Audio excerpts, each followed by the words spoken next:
어린 시절 늘 소망하던 날, 설레이던 날이 어느 날이었냐면 소풍 가는 날, 운동회 하는 날, 또 생일 파티 하는 날, 명절이 되어서 인천에 있는 식구들이 오면서 선물 사가지고 오는 날, 그런 날을 얼마나 기다렸는지 몰라요. 뭔가 이벤트가 있고 뭔가 행사가 있는 날들이 참 설렘으로 기다려졌는데, 요즘은 어떤 날이 그렇게 기다려지냐면 아무것도 없는 날, 나도 안 찾고 부르지도 않고 오라가라도 없는, 정말 아무런 행사가 없는 그런 날들이 그렇게 그리워져요. 특별히 목회를 하다 보니까 단 한순간도 나의 시간이라고 하는 시간이 그렇게 많지가 않더라고요. 지금 많은 젊은 부부들이 아이들의 등살에 이제 노동절이 껴있는 연휴 때문에 여기저기 놀러를 가면서 아빠들의 로망이 이런 거였을 수도 있어요. 나 좀 안 데려가면 좋을 텐데, 나 좀 시컷 잠 좀 자고 쉬게 하면 좋을 텐데, 때로는 마음을 다 비우고 무념 그냥 무상의 상태 속에서 아무것도 생각하지 않는 그런 고요한 시간을 지내고 싶을 때가 가끔은 있어요. 옆 사람한테 물어봐요. 혹시 집사님도 그렇습니까? 라고 한번 물어볼래요? 별로 대답을 안 하네요. 오늘 그래서 저는 여러분의 마음을 좀 다 비우고 빈 마음에 새로움을 채우는 그런 모습으로 말씀의 시간을 좀 만들었으면 좋겠다 하는 생각이 들어서 채워진 그물이라는 제목으로 말씀을 나누려고 합니다. 사람들이 제일 좋아하는 단어가 뭐냐면 따블입니다. 따블. 따블로 받았어. 근데 성경은 최하가 30배여서 30배, 60배, 100배 복 이야기를 합니다. 이삭이 그의 농사를 지었더니 100배를 소출하였더라. 그런 이야기를 들으면 모두가 같은 로망을 꿈꿔요. 우리도 또 내 사업도 100배가 되면 얼마나 좋을까. 그래서 늘 넘치는 행복 그리고 풍성한 삶을 꿈꾸는 것이 우리 모두의 생각이고 소망이기도 합니다. 성경은 두 번에 걸쳐서 빈 그물이 가득 채워지는 사건을 기록하고 있는데요, 한 번은 예수님이 처음 제자들을 부르러 가셨을 때 시몬의 배를 빌려서 많은 사람들에게 연설을 한 이후에 그물을 씻고 있는, 밤새도록 고기를 잡았으나 한 마리도 잡지 못하고 이제 빈 그물을 씻고 있는 그 사람들을 다시 불러서 이제 이 배를 타고 깊은 데로 가서 그물을 좀 내려봐라 하는 요청을 합니다. 그때 시몬이 나는 당신이 누군지 몰라요. 아직 당신이 누군지 모르지만 당신이 지금까지 이렇게 사람들이 하는 말을 보니까 뭔가 권위도 있긴 한 것 같아서 당신의 말을 따라서 한번 깊은 데 가서 그물을 내려볼게요 하고 그물을 쫙 내렸더니 세상에 얼마나 고기가 많이 잡혔는지 그물이 막 찢어지는 상황이 돼서 옆에 있는 배들을 불러서 그 배까지 다 채우고 내 배도 다 채우는 기적 같은 일이 일어났어요. 그 상황이 딱 끝나자마자 시몬이 예수님에게 하였던 말씀이, 이야기가 어떤 이야기였냐면 누가복음 5장 8절의 말씀에 시몬이 이렇게 얘기를 해요. 시작. 시몬 베드로가 이를 보고 예수의 무릎 아래에 엎드려 이르되 주여 나를 떠나소서 나는 죄인이로소이다. 자, 왜 이 이야기를 했을까? 아마 마음속에 이런 마음이 있었을 거예요.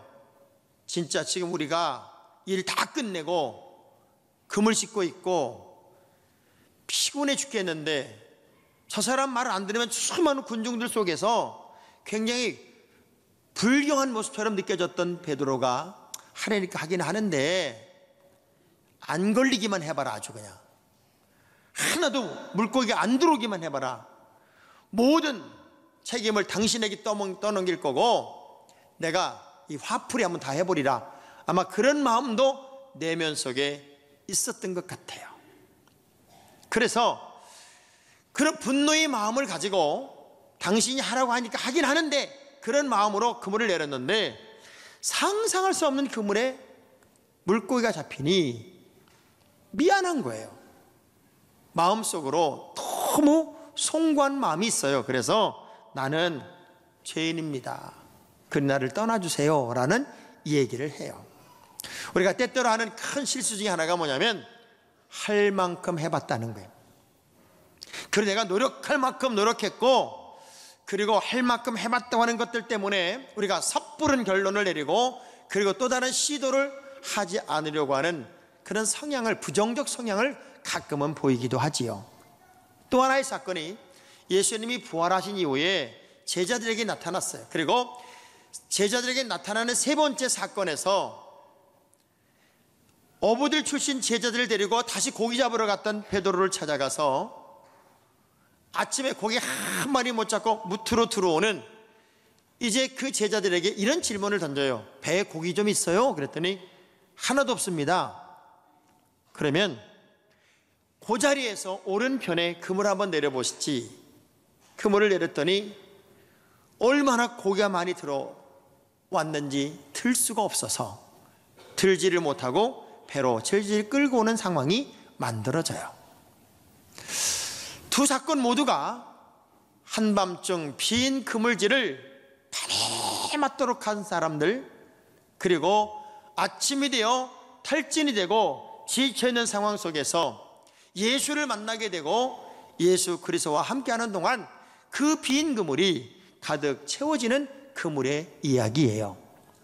얼핏 들으면 예수 만나면 뒤로 자빠져도 다이아몬드가 막히고, 예수만 믿으면 그냥 일사천리로 모든 게 다 잘 되는 그런 착각을 할 수도 있는 상황이 이 상황이지만, 이 빈 그물이 가득 채워지는 이 내용 속에는 예수님께서 우리 인생들을 향하여 요청하시는 그 무언가의 내용이 숨어 있습니다. 오늘은 그 내용을 찾아내며 은혜 받는 시간이 되기를 주의 이름으로 축복합니다.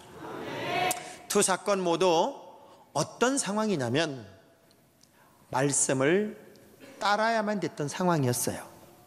그런데 두 상황 모두가 말씀을 따르기에는 너무나도 어렵고 힘든 상황이에요. 왜냐하면 우리가 해야 할 모든 일들을 끝낸 상황이기 때문에. 여러분, 그런 경우 있잖아요. 집에 들어갔는데 다 씻고 누웠는데 누가 나오려면 나오고 싶어요. 신경질이 나요. 왜 안 그런 척을 하고 있어요? 내가 일과를 다 끝내고 이제 정리를 다 끝내는데 다시 그 일을 시작하자 그러면은 상큼한 기분일까요? 아주 기분이 되게 찜찜할까요? 그런데 관계성도 없는 사람이에요. 내가 저 사람의 말을 그대로 따라야 할 이유가 그런 어떤 혜택을 받았거나 신세를 졌거나 내가 그렇게 의무적으로 그 일을 감당할 상황도 아니에요. 그러면 어느 누구인들 그렇게 하려고 하겠습니까? 근데 참 신기하고 놀라운 것은 그 두 상황 모두 말씀을 따를 수 없었음에도 불구하고 말씀을 따라가더라는 거예요. 예수 믿는 사람들에게 있어서 최고의 은혜가 뭘까? 최고의 행복이 뭘까? 크리스찬들의 삶 속에서 최고의 은혜요, 기쁨이요, 행복은 말씀이 삶의 지표가 되게 하는 거예요. 여러분, 신앙생활의 텍스트북은 하나님의 말씀이에요. 말씀대로 살고 또 말씀대로 움직이고 말씀대로 순종하고 있느냐 하는 것을 지금 체크하고 있더라, 그 얘기예요. 근데 이 말씀을 따르고 지키는 것은 어린아이든 또는 세대를 많이 살았던 어른이든 상관없이 이 말씀은 누구라도 다 따라야 되는 것이에요. 시편 119편 9절의 말씀을 보면 시작. 청년이 무엇으로 그의 행실을 깨끗하게 하리이까? 주의 말씀만 지킬 따름이니이다. 자, 청년이라도 자신의 행실이 깨끗해지려면 말씀을 따라야 되고요. 시편 119편 11절의 말씀을 보면 내가 주께 범죄하지 아니하리 하여 주의 말씀을 내 마음에 두었나이다. 범죄하지 않으려면 이 험악한 세상에서, 죄 많은 세상에서 내가 나를 지키고 깨끗하고 아름다운 삶을 살기 위해서도 하나님의 말씀을 지켜야 되고 말씀을 따라가야 돼요. 그래서 시편 119편 105절의 말씀은 시작. 주의 말씀은 내 발의 등이요 내 길의 빛이네. 말씀을 따라가고 말씀을 쫓아가는 길에는 희망이 있고 내일이 있고 삶의 환호가 있고 감격이 있어요. 과연 여러분의 주된 관심이 뭐냐는 거예요. 나는 당신을 모르지만 당신이 나에게 하는 말을 따라서 해보겠습니다. 당신이 시키는 대로 깊은 곳에 가서 그물을 내리든 배 오른편에 그물을 내리든 당신이 하라는 대로 해보겠습니다. 이 순종이 어떤 결과를 냈냐면 밤이 맞도록 밤샘의 어둠의 시간에 빈 그물질이 아침에 가득 채워지는 그물로 바뀌는 역사가 있어요. 우리는 어떤 조건이 충족이 되면 그것에 대해서 이렇기 때문에 내가 예수를 믿고 이렇기 때문에 내가 믿음의 사람이 되고 라고 말할지 모르겠지만 진짜 하나님의 사람들에게 꼭 필요한 것은 얼마나 말씀을 따라 사는 거냐 하는 거예요. 저는 어제 저녁에 이렇게 글을 하나 읽다가 얼마나 가슴이 뭉클해지는지요. 이 글을 너무 감동적으로 읽었어요. 모세가 이제 가나안을 지척에 놓고 죽음의 시간을 맞아요. 그래서 무릎을 탁 꿇고 엎드려져 있어요. 하나님이 모세를 찾아와 이렇게 질문을 합니다. 모세야, 분하냐? 아닙니다. 모세야, 억울하니? 그것도 아닙니다. 모세야, 괴롭니? 그것도 아닙니다. 그럼 슬프니? 그것도 아닙니다. 그런데 왜 엎드려져서 울고 있니? 너무 행복해서입니다. 가나안 땅에도 못 들어가는데 왜 행복하다고 그러니? 하나님, 생각을 해보십시오. 이 땅에 어느 누가 반석을 쳐서 나오는 샘을 먹어봤겠으며 이 땅에 어느 누가 하늘에서 떨어지는 음식을 먹어본 적이 있었겠으며 이 땅에 어느 누가 바닷길을 열어주는 그 길을 걸어본 적이 있겠습니까? 내 인생에 있어서 광야가 가나안이었답니다. 내가 살아온 모든 광야 시간은, 나는 하나님의 말씀을 따라갔던 모든 시간은 비록 광야였지만 나에게는 그 시간이 가나안이었습니다. 그래서 나는 너무 행복해서 울고 있답니다. 제가 이 글을 읽고 가슴이 먹먹해지는 시간을 가졌었어요. 여러분의 인생에 있어서 매일 매 순간이 어쩌면 가나안인데 눈에 보이는 확실한 가나안을 들어가야만 그것이 가나안이라고 착각하는 삶을 산다는 거죠. 어쩌면 밤새도록 빈 그물질을 하면서도 이것이 내가 삶인 줄 알고 있어요. 헛그물질을 하면서도 이것이 내 삶인 줄 알아요. 그러나 하나님의 주님의 말씀을 따르는 그 길이 긴 밤 한밤의 빈 그물질이 아닌 아침에 신비에 가득 찬 그물의 시간이 되는 걸 왜 있는지 모르겠습니다. 다시 여러분이 하나님의 말씀으로 돌아오는 지혜자가 되기를 주의 이름으로 축복합니다. 그럼 우리 주님이 이 두 사건을 통해서 빈 그물을 가득 채워주는 것으로 그분의 사명을 끝내려고 했을까요? 왜 우리 주님은 빈 그물을 가득 채워줬을까? 의미가 있었어요. 의미. 가득 채워진 그물을 보고 깜짝 놀라는 그 제자들에게, 그 시몬과 뱃사람들에게 이렇게 말합니다. 누가복음 5장 10절입니다. 시작. 세베대의 아들로서 시몬의 동업자인 야고보와 요한도 놀랐습니다. 예수께서 시몬에게 이르시되 무서워하지 말라. 이제 후로는 내가 사람을 취하리라 하시니. 이제는 네가 사람 낚는 어부가 돼야 되는 거야. 내가 너의 빈 그물을 가득 채워진 이유는 너에게는 사명이 있기 때문에 그렇단다. 예수님의 제자로서 3년의 공생애를 끝내고 예수님을 부인한 이후에 다시 부활의 주님을 만났던 그 베드로를 두 번째 다시 찾아가서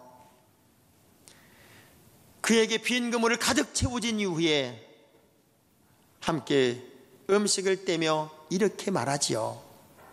시몬아, 너 나 사랑하니? 그러면 내 양을 먹여. 그러면 내 양을 쳐야지. 빈 그물을 가득 채워준 그 이유는 우리에게 사명을 일러주기 위해서였어요.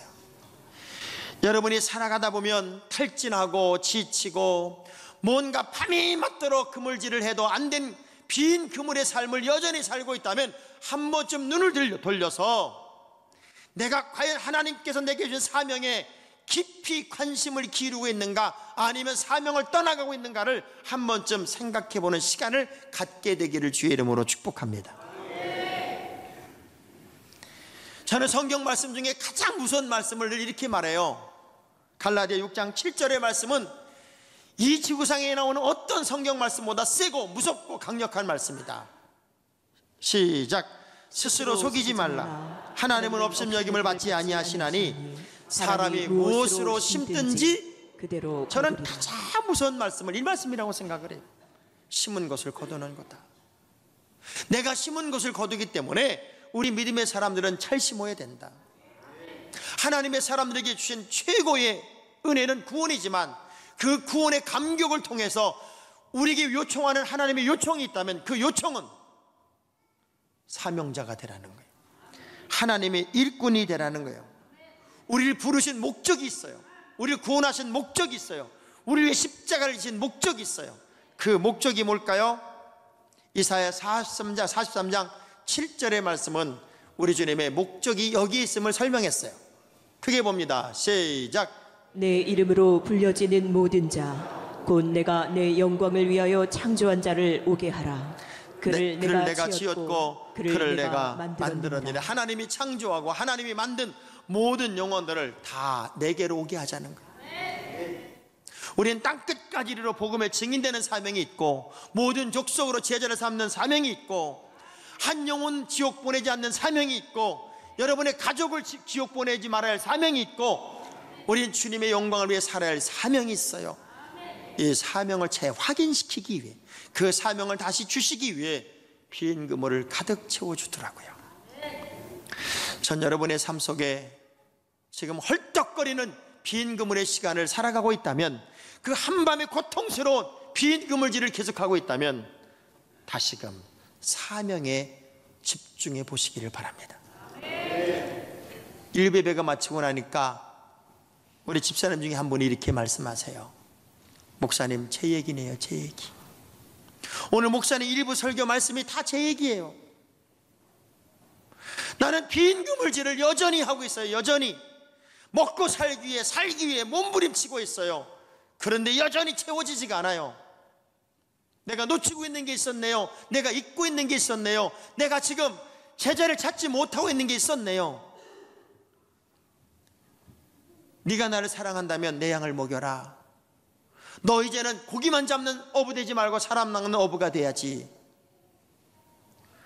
어쩌면 세상적 환경과 세상적 모든 가치관을 여러분이 내 인생의 정답이라고 생각하고 열심히 살면 되고 최선을 다해 살면 되고, 그리고 그것이 나에게는 정답이고 전부라고 생각하고 살고 있지 않은지 모르겠어요. 그러나 빈 그물질의 한밤중이 여러분의 삶에 지속돼서는 안 돼요. 그물이 찢어지고 넘치는, 채워지는 그물의 신비를, 그 신비를 내 것으로 경험하고 하나님의 거룩한 일꾼의 길을 가야 하는 도전이 여러분에게는 필요하단 말이에요. 영화배우 중에 오드리 헵번이란 영화배우가 있어요. 아마 우리 2부 예배에 참여한 여러분들은 대부분 이름은 들어봤을 거예요. 못 들어봤나? 로마의 휠이라고 하는 영화의 주인공 오드리 헵번이란 이 사람은 부모의 이혼과 전쟁으로 영양실조와 우울증에 걸렸고 인생의 내일과 미래가 없는 답답한 삶을 살던 어느 날 마리오 덴비라고 하는 감독을 만나게 되고 그 감독을 통해 영화의 등용이 되기 시작했고 그야말로 최고의 배우가 됩니다. 그런데 최고의 명예와 그리고 최정상의 시간, 이 사람은 그 명예를 쫓아가고 쾌락을 쫓아가지 않고 87년도 유니세프의 특별대사로 지명되는 순간 영화 배우보다는 구호활동과 전쟁터의 아이들을 돌보는 일을 더 소중히 여깁니다. 게다가 대장암으로 떠나기 1년 전 아들에게 남긴 글이라고 하는 글을 제가 읽어봤어요. 이 세상의 모든 명예보다도, 이 세상의 화려함보다도, 이 세상의 쾌락보다도 엄마로서 자식에게 줘야 할 가장 소중한 말이 무엇이었을까? 사람은 살아가는 이유가 분명하면 삶의 의미를 찾습니다. 이 오드리 헵번이 아들에게 준 글을 제가 한번 읽어볼게요. 매혹적인 입술을 갖고 싶으면 친절한 말을 하라. 사랑스러운 눈을 갖고 싶으면 사람들의 좋은 점을 보라. 날씬한 몸매를 갖고 싶으면 내 음식을 배고픈 사람들과 나눠라. 아름다운 자세를 갖고 싶으면 내가 결코 혼자 걷지 않음을 명심하며 걸으라. 사람들은 상처로부터 회복되어야 하며 고통으로부터 구원받아야 한다. 결코 누구도 버려져서는 안 된다. 구체적인 이야기는 아니지만 사명이 있어야 삶의 의미가 있는 거란다 하는 것이죠. 여러분이 그냥 대충 사는 것, 열심히 사는 것, 그리고 내가 노력하며 사는 것 다 훌륭할지 모르겠어요. 그러나 잃어버린 사명이 있다면 그 잃어버린 사명을 찾는 것, 그것이 빈 그물이 가득 채워지는 그물로의 도전임을 꼭 기억하시기를 주의 이름으로 축복합니다. 결국 우리는 마지막에 웃는 자가 되어야 돼요. 따라합시다. 최후의 승자가 진정한 승자입니다. 결과의 승리자가 되어야 돼요. 결과에. 하나님은요, 우리를 빠른 길로 인도하지 않고 사는 길로 인도하십니다. 사는 길로. 이스라엘 백성들을 애굽에서 탁 탈출해서 광야로 인도하신 하나님은 빠른 길로 인도하지 않았고요, 40년이 걸렸어도 사는 길로 인도한 거예요. 사는 길. 여러분의 인생에 사는 길이 뭘까요? 하나님 앞에 끝까지 바른 모습으로 서 있는 것. 우린 이 땅을 나그네처럼 살다가 영원히 사는 천국으로 가야 할 사람들인데, 빠른 길로 살다가 지옥 가지 말고 사는 길로 살다가 천국 가시기를 바랍니다. 여러분이 정말 여러분다워야 돼. 크리스찬다워야 돼. 사명자다워야 돼. 하나님의 온전한 백성다워야 돼. 그때가 제일 아름다운 거예요. 마지막 순간 우린 언젠간 주님 나라 갈 거예요. 제가 어느 사람의 묘비명 몇 가지를 쭉 묘비에 써 있는 걸 보니까 다양하게 있더라고요. 감동적인 묘비명: 부지런한 내 딸 여기에 잠들다. 부활의 때에도 가장 먼저 일어나거라. 참 말 많던 아내 드디어 입 다물다.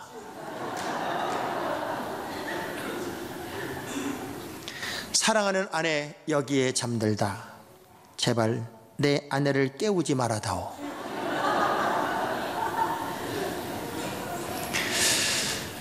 제가 자주 그렇게 얘기합니다. 얼마나 오래 살았느냐 하는 것보다 더 중요한 것은 어떻게 살았느냐 하는 것이다. 여러분, 인생의 빈 그물질을 밤새 하는 삶을 끝내시기를 바랍니다. 그리고 신비로운 아침 주의 말씀을 통해 가장 풍성한, 이해할 수 없는 가득 채워지는 그물의 신비를 매일매일 경험하는 싱그러운 아침의 시간을 여러분의 시간으로 만들어낼 수 있기를 주의 이름으로 축복합니다.